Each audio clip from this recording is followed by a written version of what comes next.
የኢትዮጵያ ታሪክ ደራሲ ሃሪ አትኪንስ ክፍል 1 ጥንታዊቷ ኢትዮጵያና የመጀመሪያ ስልጣኔ። ጥንታዊቷ ኢትዮጵያ እንደ ኢትዮጵያውያን ታሪካዊ አተራረብ ከኖህ ልጆች መካከል ከካም ዘር የተወለዱ ሕዝቦች መኖሪያ እንደነበረች ይነገራል። ከካም ልጆች መካከል አንዱ ኩሽ ሲሆን እርሱም ኢትዮግስ ተብሎ የሚጠራው የኢትዮጵያ አባት መሆኑ በታሪክ ይጠቀሳል። ከሜሶፖታሚያ የመጡ ኩሻውያን በኢትዮጵያ ከፍታማ መሬቶች ላይ ተቀምጠው ኖሩ።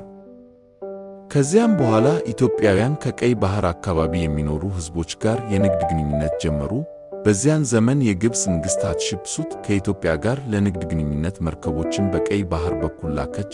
ግብፃውያን እህል፣ ብርጭቆ፣ ሳህንና ሌሎች የተለያዩ ዕቃዎች ሲያቀርቡ፣ ኢትዮጵያ በለውጡ የዝሆን ጥርስ፣ ወርቅ፣ ቅመማ ቅመሞች እና ልዩ ልዩ የአገር ውስጥ ዕቃዎችን ታቀርብ ነበር።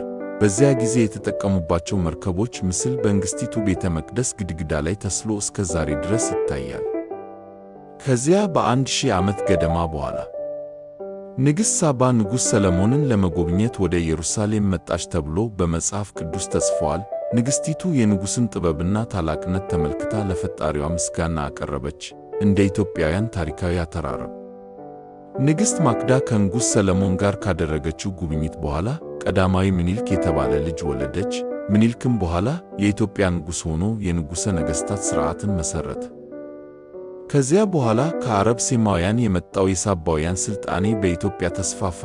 እነዚህ ሕዝቦች ከኩሻውያን ጋር በቀስታ ተዋሃዱ፣ ቋንቋቸውንና ባህላቸውንም ተጋሩ። ከእነዚህ ዘሮች መካከል ሀበሻ የሚባለው ስም ተፈጥሮ ለአገሪቱ ተሰጠ። እንዲሁም አጋዝ የተባለው ዘር የጥንታዊውን የኢትዮጵያ ቋንቋ ግዕዝ መሠረት አደረገ።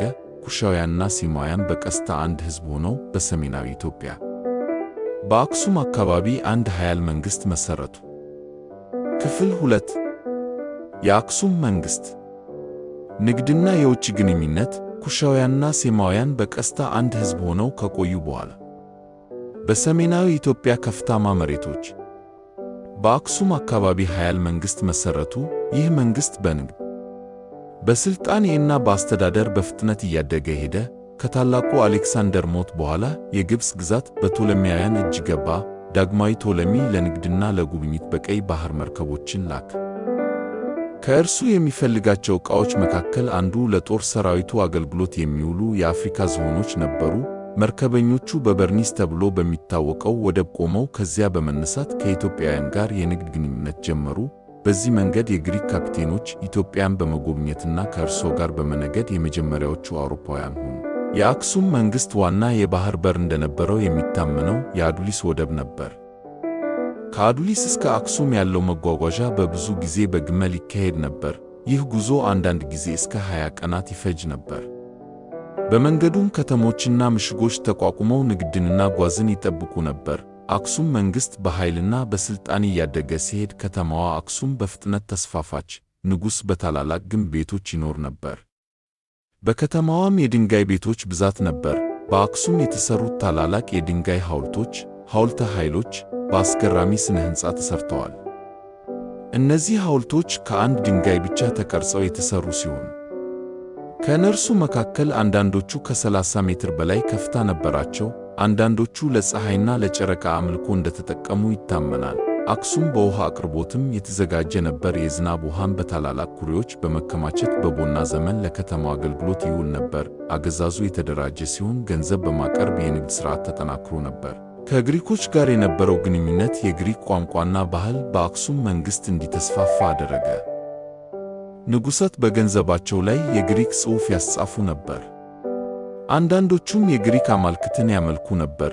ነገሥታት ያደረጉትን ጦርነትና ድሎች በታላላቅ ድንጋዮች ላይ በመጻፍ በመንግሥቱ ልዩ ልዩ ቦታዎች ያቆሙ ነበር። ክፍል 3 ጥንታዊ ጽሑፎች። ነገሥታትና የአክሱም መስፋፋት። ስለ አክሱም መንግሥት በጥንት ዘመን የተጻፈው ታዋቂ ጽሑፍ የኤርትራው ባሕር ተብሎ የሚጠራው መጽሐፍ ነው። ይህ ጽሑፍ በመጀመሪያው 100 ዓመት አጋማሽ መጨረሻ ገደማ ወደ አዱሊስ በመጣ አንድ ግሪክ ነጋዴ የተጻፈ መሆኑ ይነገራል። በዚህ መጽሐፍ ውስጥ ስለ አክሱም መንግሥት፣ ስለ ቀይ ባህር ንግድ መንገዶች እንዲሁም ስለ ታላቅ አስተዋይ ንጉሥ ዘስካሌስ ይነገራል። ዘስካሌስ የግሪክ ትምህርት የተማረ እና ከውጭ ነጋዴዎች ጋር የተለያዩ ግንኙነቶች ያሉት ንጉሥ እንደነበር ይገልጻል። በአዱሊስ የነበረ ሌላ ግሪክ ነጋዴ ኮስሞስ የተባለ ሰው ክርስቲያን ቶፖግራፊ የተባለ መጽሐፍ ጻፈ። ኮስሞስ በአዱሊስ በቆየበት ጊዜ ለአካባቢው አገረ ገዢ ሁለት ጥንታዊ ጽሑፎችን ገልብጦ ሰጥቷል። ከእነዚህ መካከል አንዱ በአክሱም ንጉሥ በአዱሊስ የተጻፈ የድል ጽሑፍ ነበር። በዚህ ጽሑፍ ውስጥ ንጉሥ ስላደረገው የጦርነት ድልና ስለያዘው ሰፊ ግዛት ይናገራል። ከእነዚህ ግዛቶች መካከል የዘመኑ ቤጌምድር፣ ደንከል፣ ትግሬ እና ሰሜናዊ ኤርትራ ይጠቀሳሉ። እንዲሁም ንጉሥ ቀይ ባሕርን ተሻግሮ ወደ ደቡብ ምዕራብ አረብ መግባቱን ይገልጻል። ምንም እንኳን በጽሑፉ ውስጥ የንጉሥ ስም በግልጽ ባይጠቀስም። ይህ ንጉሥ በሦስተኛው መቶ ዓመት የአክሱም ንጉሥ የነበረው አፊላስ መሆኑ በታሪክ ይታመናል። አፊላስ ከአክሱም መንግሥት መስፋፋት በተጨማሪ የኢትዮጵያ ንጉሠ ነገሥታት ሥርዓት መሠረተኛ እንደነበር ይቆጠራል። በዚህ ዘመን አክሱም መንግሥት በንግድ፣ በጦርነት እና በሥልጣኔ በከፍተኛ ደረጃ ደርሶ ነበር። ከአፍሪካ ውስጥ ብቻ ሳይሆን ከአረብ፣ ከግሪክ እና ከሮም ዓለም ጋር ያለው ግንኙነት አክሱምን ዓለም አቀፍ ኃይል አድርጎታል። ክፍል 4 ፍሬምናጦስ፣ አዲሲዮስና የክርስትና መግባት። በአክሱም መንግሥት የኃይልና የሥልጣን እድገት በሚቀጥልበት ዘመን ከሶርያ የመጣ አንድ ነጋዴ በቀይ ባሕር በመጓዝ ወደ ህንድ ሲሄድ ከእርሱ ጋር ሁለት ወጣቶች ነበሩ። እነዚህ ወጣቶች ፍሬምናጦስና አዲሲዮስ ይባላሉ። በመንገድ ላይ መርከባቸው በጥቃት ተደርጓል። ነጋዴውና አብዛኞቹ መርከበኞች ተገድለው ሁለቱ ወጣቶች ብቻ ተረፉ። ፍሬምናጦስና አዲሲዮስ በአንድ ዛፍ ስር ተገኝተው ሲያጠኑ ተይዘው ወደ አክሱም ንጉሥ ኤላሚ ተወሰዱ። ንጉሥ ጥበባቸውንና ሥነ ምግባራቸውን አይቶ በቤተ መንግሥቱ አኖራቸው። በትምህርትና በአገልግሎት እየተደገፉ እንዲያድጉ አደረገ። በጊዜ ሂደትም ፍሬምናጦስና አዲሲዮስ በንጉሥ ቤተ መንግሥት ኃላፊነት የተሰጣቸው ታማኝ አገልጋዮች ሆኑ። ንጉሥ ኤላ አሚዳ ከሞተ በኋላ ልጁ ኢዛና ገና ሕፃን ስለነበር ንግሥቲቱ መንግሥቱን እስኪያስተዳድር ድረስ ፍሬምናጦስና አዲሲዮስ እንዲረዷት ጠየቀቻቸው። እነርሱም በታማኝነት መንግሥቱን በማገዝ ቀጠሉ። ኢዛና ወደ ዕድሜ ሲደርስ ንጉሥ ሆኖ መንግሥቱን በእጁ ወሰደ። እርሱም ፍሬምናጦስና አዲሲዮስ እንደ ቀድሞ እንዲያግዙት ጠየቃቸው። በዚህ ዘመን ኢዛና በጦርነት ድል በመሆኑ ከኤርትራ፣ ከሱዳን፣ ከየመን እና ከሌሎች አገሮች መሬት በመያዝ የአክሱም ግዛትን አስፋፋ። በግዛት ስፋት ኢዛና ከቀድሞ ነገሥታት ሁሉ በላይ ደረጃ ደርሶ ነበር። ፍሬምናጦስ በአክሱም የነበሩ ውጭ ነጋዴዎችን፣ ግንበኞችንና ሙያተኞችን ወደ ከተማዋ እንዲመጡ ለንጉሥ ምክር ሰጥቶ ነበር። እነዚህ ሰዎች ከሮም፣ ከግሪክ እና ከሶርያ መጥተው አክሱምንና ጠቅላላ ግዛቱን በሥልጣኔ እንዲያድግ አግዘዋል። በዚሁ ጊዜ ፍሬምናጦስና አዲሲዮስ በአክሱም ውስጥ የክርስቲያን ሃይማኖት እንዲተስፋፋ መሠረት አኖሩ። ለብዙ ሕዝብ ወንጌልን ሰብከው ክርስትናን አስተዋወቁ። ንጉሥ ምንም እንኳን እንዳይለዩ ቢጠይቃቸውም እነርሱ ወደ ሀገራቸው መመለስ ወሰኑ። አዲሲዮስ ወደ ሶርያ ተመልሶ በዚያ ቄስ ሆነ። ያየውንና ያወቀውን ሁሉ ለታሪክ ጸሐፊው ሩፋይነስ ነገረው። እርሱም ይህን ታሪክ በመጽሐፍ አስገባ። ፍሬምናጦስ ግን ወደ እስክንድሪያ በመሄድ ለፓትርያርኩ አትናሲዮስ ስለ ኢትዮጵያ ክርስቲያኖች ነገረው እና ለአክሱም ጳጳስ እንዲልክ ጠየቀው። አትናሲዮስም ለዚህ ሥራ ከፍሬምናጦስ የሚመጣ የተሻለ ሰው እንደማይኖር በመረዳት ፍሬምናጦስን ራሱ ላክ። እርሱም የመጀመሪያው የአክሱም ጳጳስ ሆነ። በኋላም አባ ሰላማ ተብሎ ተጠራ። ክፍል 5 ንጉሥ ኢዛና፣ የክርስትና መንግሥታዊ መሆንና 9 ቅዱሳን። ፍሬምናጦስ ወደ አክሱም ተመልሶ ከመጣ በኋላ የክርስትና ሥራ በኢትዮጵያ በበለጠ ተጠናከረ። በዚያን ጊዜ ንጉሥ ኢዛና በጦርነት ያገኘውን ድል እንደ እግዚአብሔር እርዳታ በመቁጠር ክርስትናን ተቀበለ። በዚህ ሁኔታ ኢዛና የመጀመሪያው የኢትዮጵያ ክርስቲያን ንጉሥ ሆነ። ንጉሥ ኢዛና ክርስቲያንነቱን ለሕዝቡ ለማሳወቅ በአክሱም ገንዘቦች ላይ የመስቀል ምልክት አስቀረጸ። ይህ የክርስትና መንግሥታዊ መሆን ግልጽ ምልክት ነበር። ከዚያ በኋላ ክርስትና በአክሱም መንግሥት ውስጥ በፍጥነት መስፋፋት ጀመረ። ቤተ ክርስቲያናት መተከል ጀመረ።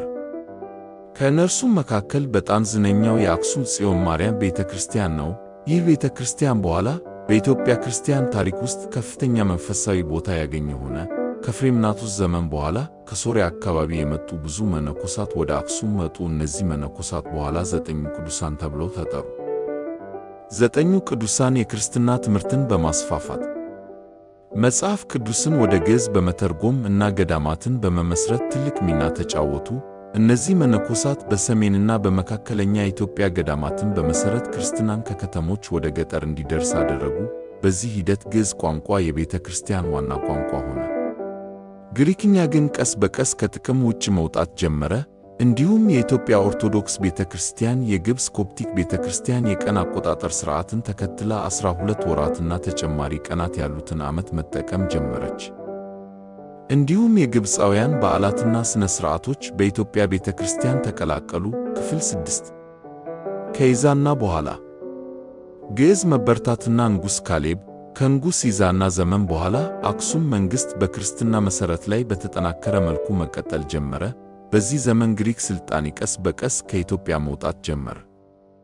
በምትኩም ግዕዝ ቋንቋና የአገር ውስጥ ባህል በበለጠ ተጠናከሩ። ግዕዝ የመንግሥት የቤተ ክርስቲያን እና የጽሑፍ ዋና ቋንቋ ሆነ። በዚህ ወቅት የአክሱም መንግሥት ከውጭ ዓለም ጋር ያለው ግንኙነት ቀንሶ መጀመሩ ታይቷል። በቀይ ባሕር ላይ የነበሩ የንግድ መንገዶች በአረቦች እጅ መውደቅ ጀመሩ። ይህም በአክሱም ንግድ ላይ ከፍተኛ ተጽዕኖ አሳደረ። ከዚያ በኋላ ኢትዮጵያ ከሌሎች ክርስቲያን አገሮች ጋር ያላት ግንኙነት እየቀነሰ ሄደ። በዚሁ ዘመን በአክሱም ዙፋን ላይ የተቀመጠው ኃያል ንጉሥ ካሌብ እልአጽብሃ ነበር። ካሌብ ክርስቲያን ንጉሥ ሲሆን መንግሥቱም በጥበብና በፍትሕ የመራ መሪ ነበር። በእርሱ ዘመን አክሱም መንግሥት እንደገና ኃይሉን ለማሳየት ቻለ። በካሌብ ዘመን የሮማ ንጉሥ ጀስቲኒያን ወደ ኢትዮጵያ አምባሳደሮችን ላከ። በዚያን ጊዜ የሮማና የፋርስ መንግሥታት በንግድ መንገዶች ላይ ተጋጭተው ይዋጉ ነበር። ሮማውያን ከህንድ ወደ አውሮፓ የሚመጣውን ንግድ ከፋርስ ቁጥጥር ውጭ ለማድረግ የኢትዮጵያ እርዳታ እንደሚያስፈልጋቸው አስተዋሉ። ንጉሥ ካሌብም በዚህ ጉዳይ ሊረዳ መሆኑን ገለጸ። ካሌብ ክርስቲያን መሆኑን በተከታታይ በሥራ አሳየ። በየመን ውስጥ የነበሩ ክርስቲያኖች በአይሁዳዊ ንጉሥ ጭፍጨፋ ሲደርስባቸው ካሌብ ዝም አላለም። ከኢትዮጵያ ታላቅ ጦር በመላክ ወደ የመን ገብቶ አይሁዳዊውን ንጉሥ አሸነፈ። በዚያም ክርስቲያን ገዥ ሾመ። ክፍል 7 የየመን ዓመፅ ካሌብ መነኮስ መሆንና የዝሆን ዓመት ንጉሥ ካሌብ በየመን የክርስቲያን ገዢ ከሾመ በኋላ ለጥቂት ጊዜ ሰላም ተመሠረተ። ነገር ግን በኋላ በየመን ውስጥ ዓመፅ ተነሣ። የአካባቢው ሕዝብ የራሱን ንጉሥ አነገሠ። ካሌብ ይህን ዓመፅ ለማጥፋት ዳግመኛ ጦሩን ወደ የመን ላከ። ነገር ግን በዚህ ጊዜ ድል ሳያገኝ ተመለሰ። በመጨረሻ ካሌብ በጦርነት ፈጽሞ መፍትሔ እንደማይገኝ በመገንዘብ የእርቅ መንገድ መረጠ። በዚህ ስምምነት መሠረት ኢትዮጵያ የየመን ንጉሥ እንደ ገዥ ተቀበለች። ነገር ግን ንጉሡ ለኢትዮጵያ ግብር እንዲከፍል ተደረገ። በዚህ ሁኔታ ኢትዮጵያ በየመን ላይ ያላትን ተጽዕኖ በፖለቲካዊ መንገድ ቀጠለች። ንጉሥ ካሌብ ከብዙ ጦርነቶችና ከመንግሥታዊ ኃላፊነት በኋላ ሕይወቱን ለመንፈሳዊ አገልግሎት ማቅረብ ወሰነ። ዙፋኑን ለልጆቹ ትቶ መነኮስ ሆነ እና ቀሪ ሕይወቱን በጸሎትና በእግዚአብሔር አገልግሎት አሳለፈ። ከልጆቹ መካከል እስራኤልና ቀዳማዊ ገብረ መስቀል ይጠቀሳሉ። እስራኤል በአረብ ግዛቶች ላይ የነበረውን ተጽዕኖ ሲያጥ፣ ቀዳማዊ ገብረ መስቀል ግን ለኢትዮጵያ ሰላም በማምጣት የታወቀ መሪ ሆነ። በየመን ውስጥ የኢትዮጵያ ገዢ የነበረው አብርሃ የተባለ ክርስቲያን መሪ ነበር። አብርሃ በዚያ ሀገር ውስጥ ክርስቲያኖችን በመደገፍ ታወቀ። በሳናም ለስግደት የሚመጡ ሰዎች የሚጠቀሙበትን ታላቅ ቤተ ክርስቲያን አሰራ። አብርሃ በአረብ ሀገር በመካ የአርማውያን አምልኮ መሠረት የነበረውን የድንጋይ ምስል ካዕባ ለማፍረስ ሞከረ። ለዚህም ዓላማ ታላቅ ጦር አዘጋጅቶ ወደ መካ ዘመተ። ነገር ግን ጦሩ በመሸነፉ ይህ ዘመን በአረቦች ታሪክ የዝሆን ዓመት ተብሎ ተጠራ። በዚሁ ዓመት መሐመድ ተወለደ እና በኋላ እስላም የተባለውን ሃይማኖት መመስረት ጀመረ። ይህ ክስተት በኢትዮጵያና በአካባቢው ክልል ታሪክ ውስጥ ትልቅ መለወጥ ያመጣ ሆነ። ክፍል 8 የእስላም መግባትና የአክሱም መንግሥት መድከም ከመሐመድ መወለድና እስላም ሃይማኖት መመስረት በኋላ በአረብ ዓለም ውስጥ ታላቅ ለውጥ ተከሰተ። ይህ ለውጥ በኢትዮጵያ ታሪክም ተጽዕኖ አሳደረ። የመጀመሪያዎቹ የመሐመድ ተከታዮች በመካ ሲገፉ መጠጊያ ለመፈለግ ወደ ኢትዮጵያ መጡ። በዚያን ጊዜ የኢትዮጵያ ንጉሥ እነዚህን ሙስሊሞች በበጎ ፍቃድ ተቀብሎ መጠለያ ሰጣቸው። በእስላማዊ ታሪክ መሠረት መሐመድ መልእክቱን በላከባቸው ነገሥታት መካከል መልካም ምላሽ የሰጠው ንጉሥ የኢትዮጵያው ንጉሥ ብቻ ነበር ተብሎ ይነገራል። ሆኖም ንጉሥና ሕዝቡ እስላምን በሙሉ አልተቀበሉትም። ኢትዮጵያ እንደ ክርስቲያን አገር ቀጠለች። እስላሞች ኢትዮጵያ የክርስቲያን አገር መሆኗን በማወቃቸው በምስራቅና በሰሜን አፍሪካ እንዳደረጉት አይነት ጦርነት በኢትዮጵያ ላይ አላካሄዱም። ነገር ግን እስላም እየተስፋፋ ሲሄድ ብዙ አገሮችን ይዞ ግብፅንም ጨምሮ ወደ እጁ አስገቡ። ይህ ሁኔታ በኢትዮጵያ የቀይ ባሕር ንግድ ላይ ከፍተኛ ተጽዕኖ አሳደረ። ሆኖም ኢትዮጵያውያን በአንዳንድ ዘመን በቀይ ባህር ላይ ንግድ መቀጠል ችለዋል። በቀይ ባህር አካባቢ በሚኖሩ አገሮች መካከል የባህር ጦርነቶች መካሄድ ጀመረ። አንዳንድ ጊዜ ኢትዮጵያውያን ወደ አረብ ዳርቻ ተሻግረው ጂንን አቃጠሉ። ይህም በአረቦች ዘንድ መካ በኢትዮጵያ ሊያዝ ይችላል የሚል ፍርሃት ፈጠረ። በኋላ የእስላም መሪዎች ካሊፎች የባህር ጦራቸውን በመላክ የኢትዮጵያ የቀይ ባህር ደሴቶችን ተቆጣጠሩ።